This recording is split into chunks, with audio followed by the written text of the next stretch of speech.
It's good day to brew, baby. What is up, it's your boy Millsy, back with the hometown commander. Back for another episode of Millsy Brews, show where I brew my version 1.0 deck list of the commander in front of us on my quest out brew the magic world. And as always, the deck list is going to be down in the description for you below. Today we're doing another random brew where I've gone to EDH Trek, hit the random button 3 times, and picked between the 3 to build a deck for you.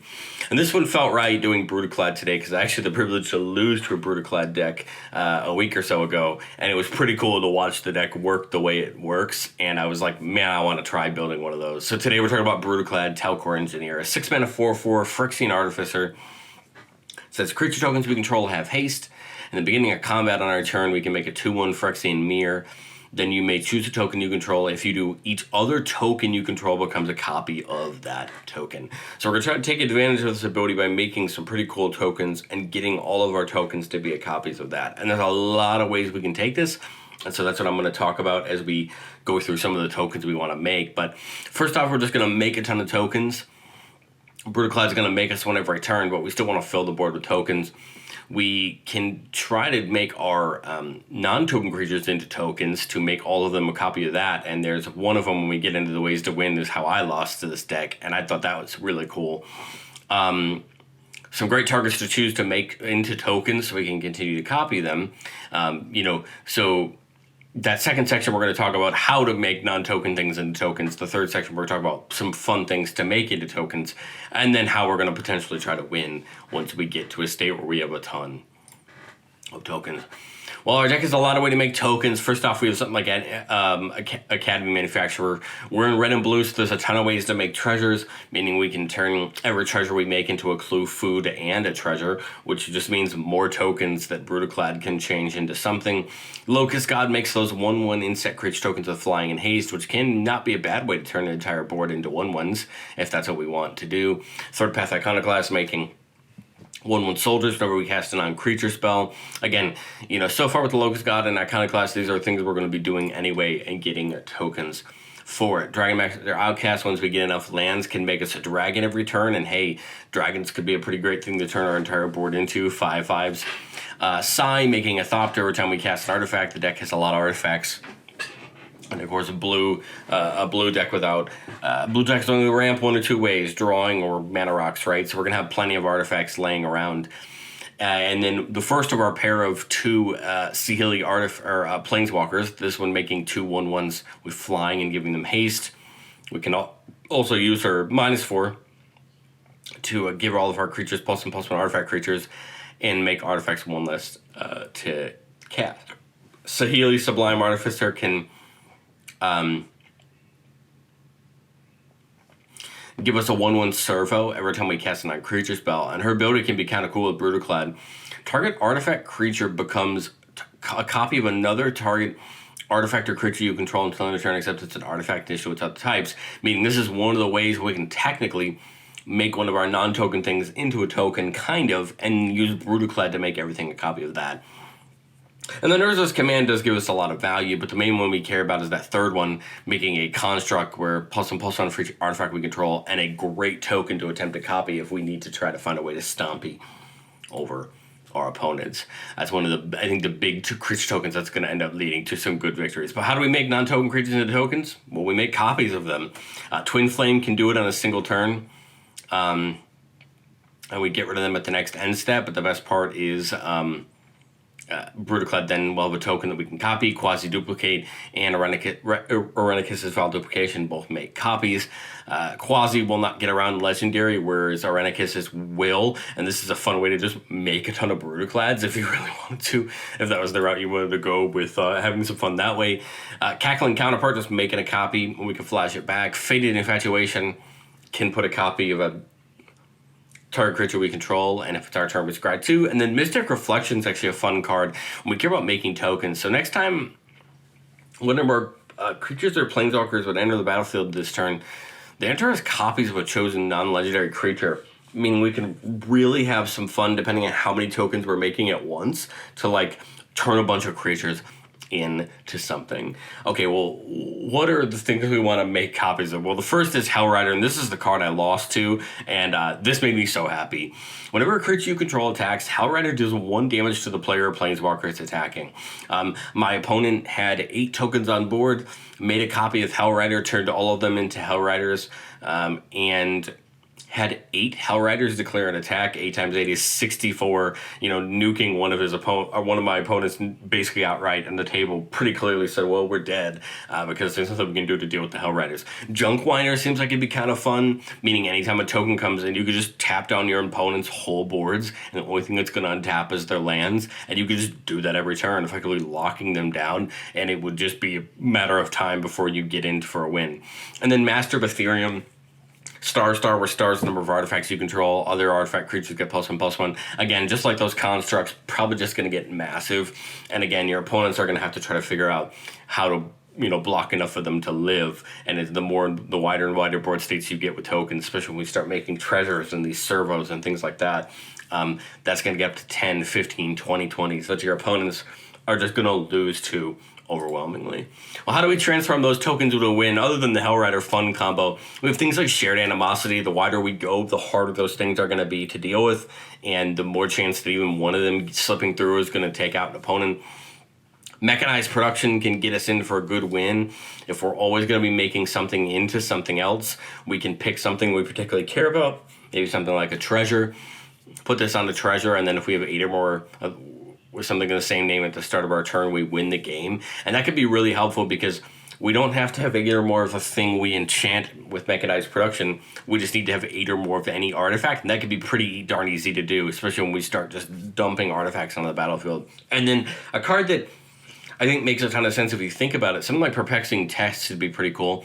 Returning all non-token creatures to their hands.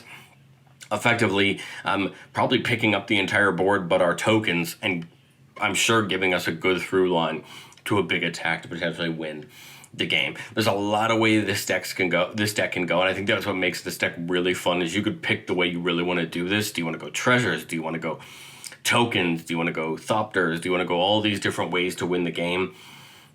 Well, I think there's so many ways for you to choose how you want to go. Again, I like this Junkwire idea. I like the Hellrider idea. I kind of like the way of hedging your bets across these few different creatures and making sure you pick a good path to win.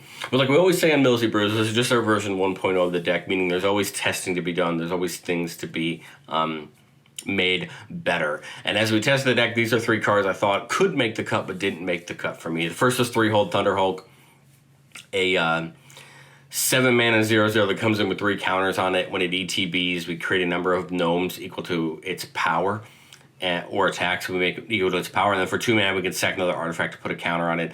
Thunderhulk, if we could protect it, could just be very difficult for our opponents to deal with, making more and more gnomes, making those gnomes into these other things we care about. It's a big mana investment up front, so that's why I didn't really put it in, but I think if you really wanted to go with that go-wide artifact type strategy, it could be helpful to start getting to them.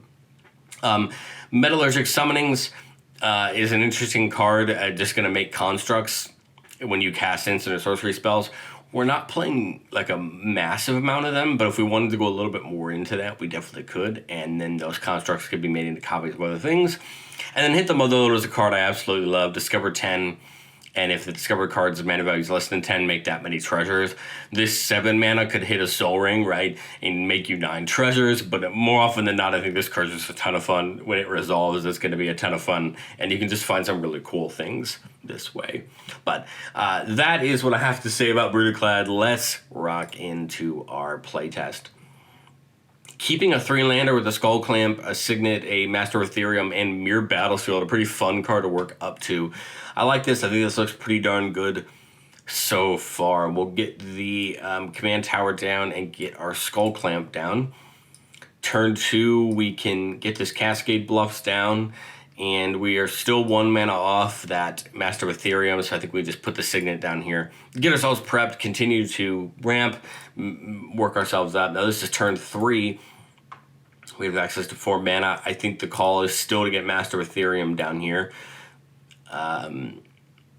Equal number of artifacts we control, which is 3 right now, and we'll buff up other creatures later. I could have seen the argument for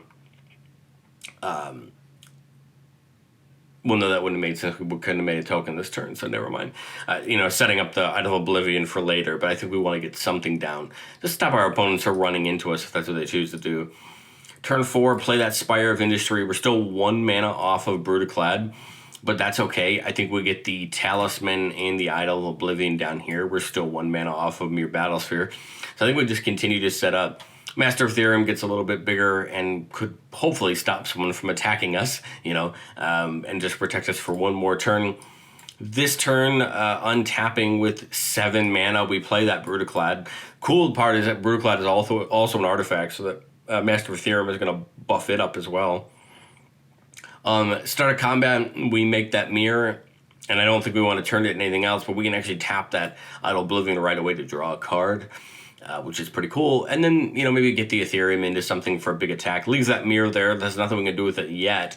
Although, main 2, we have 1 mana left. We could technically clamp it, or we could preordain. Let's just say, I think we'd be better off preordaining right now, because if we really find something to turn that token into, I'd rather do that for now. So let's scry 2, Plains and Mountain, and then draw. The question becomes, do I think I have enough mana? Real Battlesphere is 7. We just barely got there. So I think I leave let's leave the mountain on top and draw. We'll put the island on the bottom. I don't think we're going to need too many more lands. Let's go 1 more turn. Just to see if we can finally get into something we really want to make our creatures into a copy of. We get a C double, which is really what I was hoping for. C double being a way to make a token of a target creature. That's what I was really hoping for, because we can C double a copy of Master of Ethereum and then make another mirror, and all of our tokens become a copy of Master of Ethereum, and now they're going to get pretty big, right? 4, 5, 6, 7, 8. They're 9/9s at the moment, and that's pretty hard to deal with. We do have 7 mana, meaning we could Fated Infatuation and, C double the Master of Ethereum if we wanted to. I think we'd still just leave one of them up just in case. C double that Master, go to combat, make a mirror, make them all copies of Master of Ethereum, make them big. They're 8/8s, 9/9s now, and just get them smacking at somebody. Put some people on blast, let them know we're coming for them. Next turn, we see Solemn Simulacrum comes in and get us the basic land. Mere Battlesphere is going to come in and get us 4 more Mirror. And we do have enough to clamp that if we want to, one of the 1/1s. But I think what we do is just move into combat, make another mirror with this, turn them all back into Master of Ethereums again. Now they're up to 14s, 15s, and now our opponents just going to have a ton of trouble trying to deal with how big those are. And we'll probably just continue to see that advantage. This is where most of your Brudiclad lines are going to end up at. Finding one thing to make a copy of, making a copy of it, whether it's treasures, creature tokens, other things. I like this style, finding something fun and doing it. Of course, this was a hell ride of the game, probably would have been plenty over by now. But this kind of Master of Ethereum line reminds me a lot of my Esper Urza deck, which cares about those constructs, which is why I put some of that in there. You could even put the original Urza in here if you wanted to get some constructs in as well. There's plenty of ways you can take this deck to customize to what you want. But let me know, what do you think of Brudiclad down in the comment section below. This is a $200 deck I built, and I think this, with the right draw, could stand up to a bunch of decks and probably catch them off guard. I love decks like this where it doesn't cost too much money, but it has a lot of fun play and is going to have a good time for you. But let me know what you think down in the comment section below, and I will catch you guys next time.